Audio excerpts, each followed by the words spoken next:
Yes, students, now we will do question number 25 of your book, and we are having question number 25. So as per this question, we have to make the accounting equation. Prove करना है हमें accounting equation के साथ, that is asset equal to liability plus capital.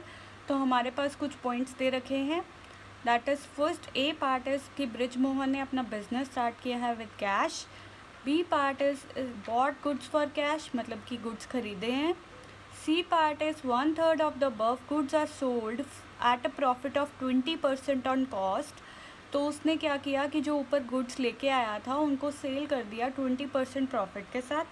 Then half of the payment received in cash, जो उसने sell किया उसकी half payment उसको कैश में रिसीव हो गई. D part is purchase typewriter for office use, asset लेके आया. टाइपराइटर हमारा एक एसेट है.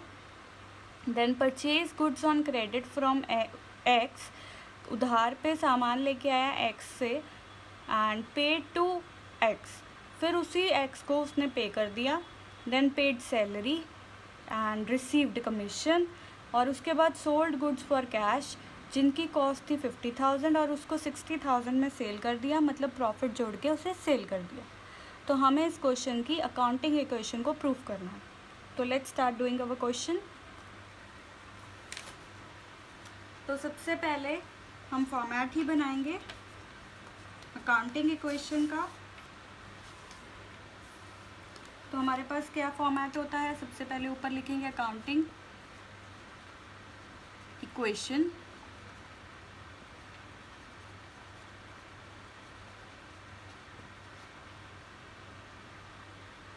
सो यहाँ से हम स्टार्ट करेंगे सीरियल नंबर.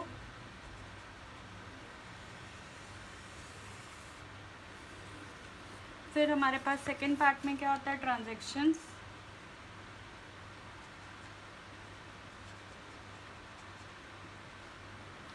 फिर नेक्स्ट हमारे पास क्या होता है, asset equals to liabilities plus capital, right. यही होता है हमारे पास. तो इसे थोड़ा सा और स्पेस देके इधर लिख लेते हैं.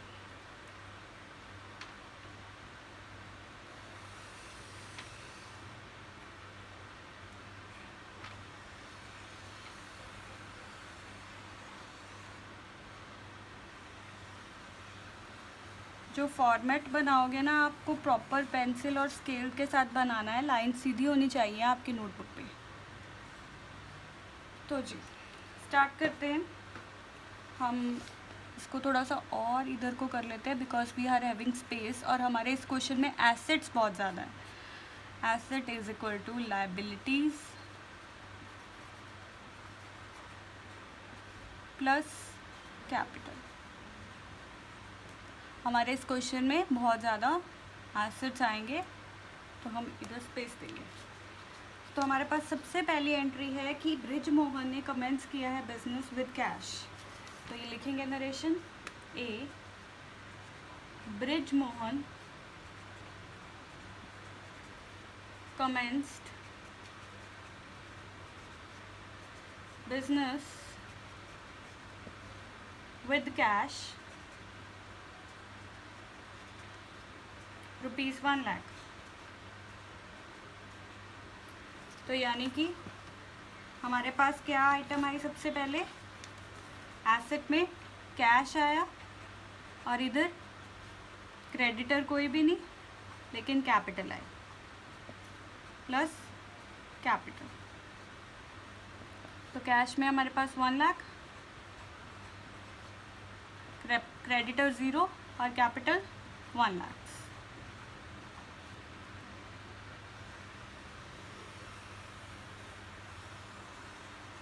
बी पार्ट हमारे पास है बॉट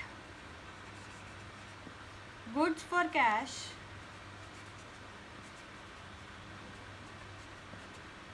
₹60,000.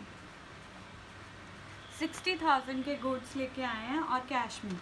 तो स्टॉक लेके आए हैं और कैश कम हुआ है. तो हमारे पास कैश है 1 लाख रुपीज़ का, राइट. तो कैश में से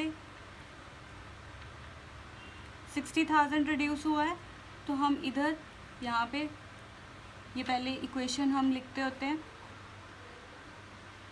equation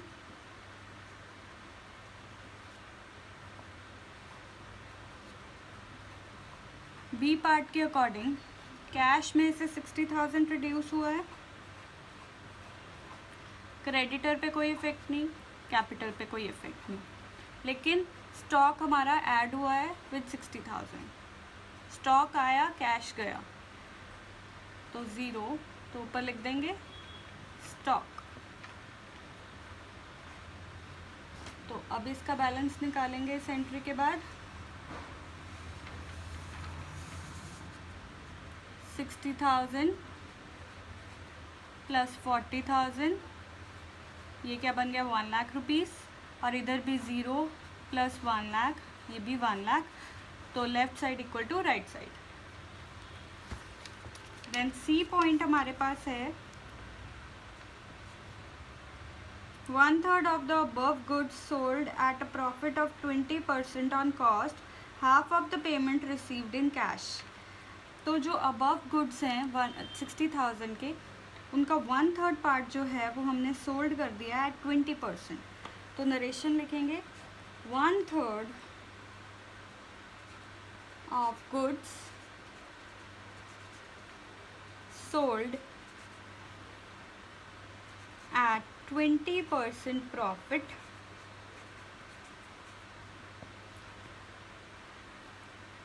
received half payment in cash। यहाँ पे हमारा इक्वेशन ही आएगा सबसे पहले, उसके बाद नरेशन लिखेंगे। तो ये अपना याद रखना है इक्वेशन। तो 1/3 ऑफ द गुड्स सोल्ड मतलब कि हमारे पास 60,000 थे, 60,000 का 1/3 कितना हुआ, 3 से डिवाइड करेंगे 20,000, तो 20,000 का स्टॉक उसने सेल कर दिया। जब उसने 20,000 का स्टॉक सेल किया तो सेल करके उसने अपना 20% प्रॉफिट रखा। तो अगर मैं यहाँ पे कहूँ कि 20,000 के ऊपर 20% प्रॉफिट है, तो मतलब कि 4,000 का प्रॉफिट है, तो उसे मिलने चाहिए थे 24,000, लेकिन उसे कितने मिले, half payment, that is 12,000। 24 divide by 2, तो हमारा कैश इंक्रीज हो गया विद 12,000।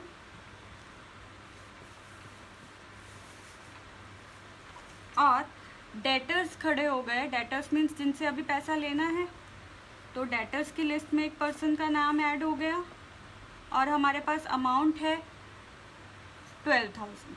तो हमारे डेटर्स इंक्रीज हो गए हैं विद 0 थे पहले डेटर्स, तो अब ये 12,000 के साथ डेटर्स जो हैं वो इंक्रीज हो गए हैं।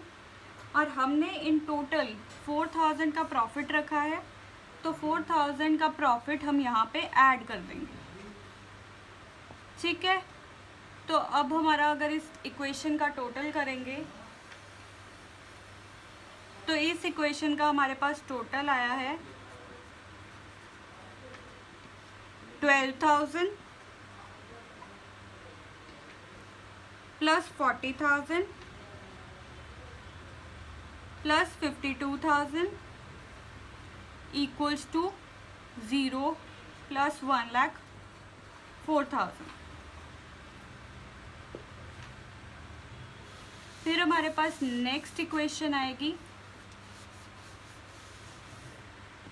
नेक्स्ट इक्वेशन के अकॉर्डिंग डी पार्ट हमारे पास है परचेज्ड टाइपराइटर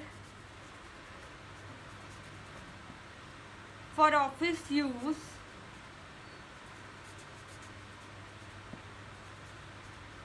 फॉर ₹15,000। 15,000 का एसेट आया है टाइपराइटर, तो टाइपराइटर ऊपर ऐड हो जाएगा,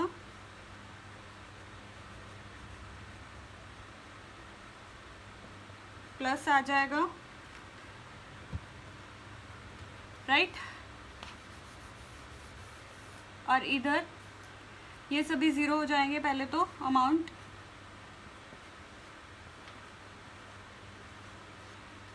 फिर नेक्स्ट पॉइंट हमारे इसमें क्या है, हमने टाइपराइटर परचेज़ किया है और वो भी 15,000 का टाइपराइटर आया है, तो हम 15,000 से हमारा एसेट जो है वो इंक्रीज़ कर देंगे 15,000 से। तो पास करते हैं हम अपनी एंट्री।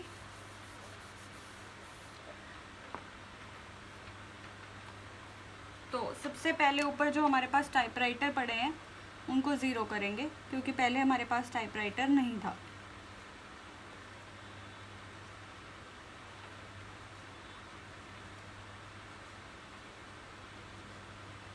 और अब हमने क्या किया है, कैश के साथ टाइपराइटर को परचेज़ किया है, तो टाइपराइटर हमारा 15,000 इंक्रीज़ हो गया और कैश जो है हमारा 15,000 डिक्रीज़ हो गया। तो यहाँ पे सारा कुछ सेम, माइनस 15,000, बाकी साइड सारी सेम एज इट इज़, तो इधर 0 0। तो अगर इसको टोटल करें तो हमारे पास इक्वेशन आई 15,000 plus 12,000 plus 40,000 plus 37,000 equals to 0 plus 1,04,000। E part we are having purchase goods on credit from X for rupees 25,000. Purchased goods from X for rupees 25,000, मतलब 25,000 का हमारे क्रेडिटर्स खड़े हो गए। तो गुड्स हम लेके आए, 25,000 से हमारे गुड्स इंक्रीज़ हो जाएंगे, बाकी सारा कुछ सेम। और इधर हमारे क्रेडिटर्स इंक्रीज़ हो जाएंगे 25,000 and rest will be the same. Equation आएगी हमारे पास 15,000 plus 12,000 plus 65,000 plus 37,000 equals to 25,000 plus 1,04,000। Done. Next हमारे पास एफ पॉइंट है, paid to X rupees 15,000। X से अभी लिया था उधार पे 25,000 का सामान, उसको 15,000 दे दिए, तो एक्स का बैलेंस कम, बाकी से। और कैश में पे किए तो कैश भी रिड्यूस 15,000 से, तो दोनों साइड पे 15,000 का इफेक्ट पड़ गया।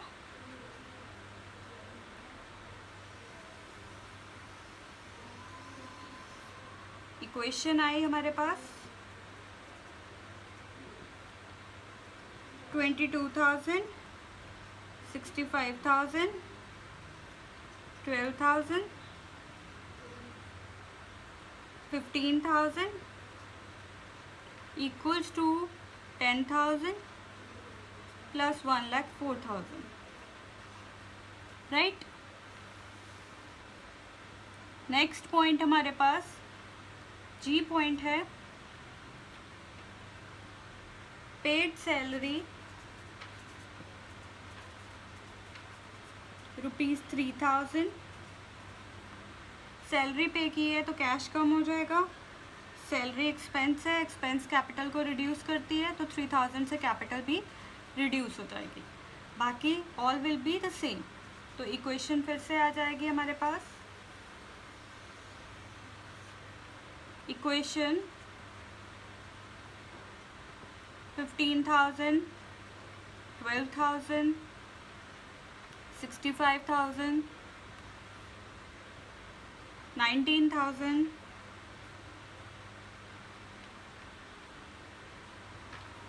10,000, 1,01,000. H point received commission.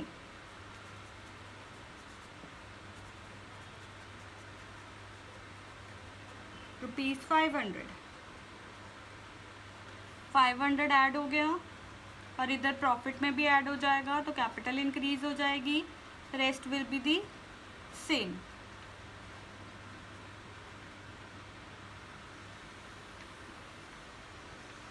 Draw line, तो इक्वेशन आ जाएगी 15,000 plus 12,000 plus 65,000 plus 19,500 equals to 10,000 plus 101500. Right. अब हमारे पास एक और इक्वेशन है, इसमें एक और ट्रांजैक्शन है, last one. I point sold goods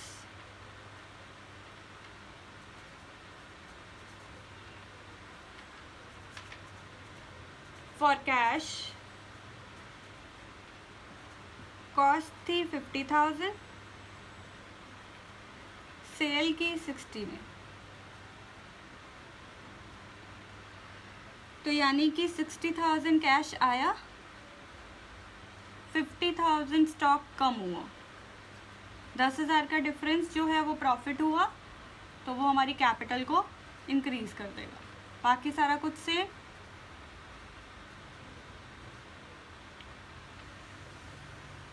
अब इसे क्लोज करेंगे.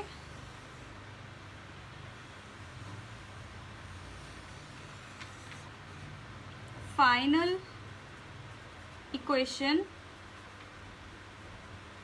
होगी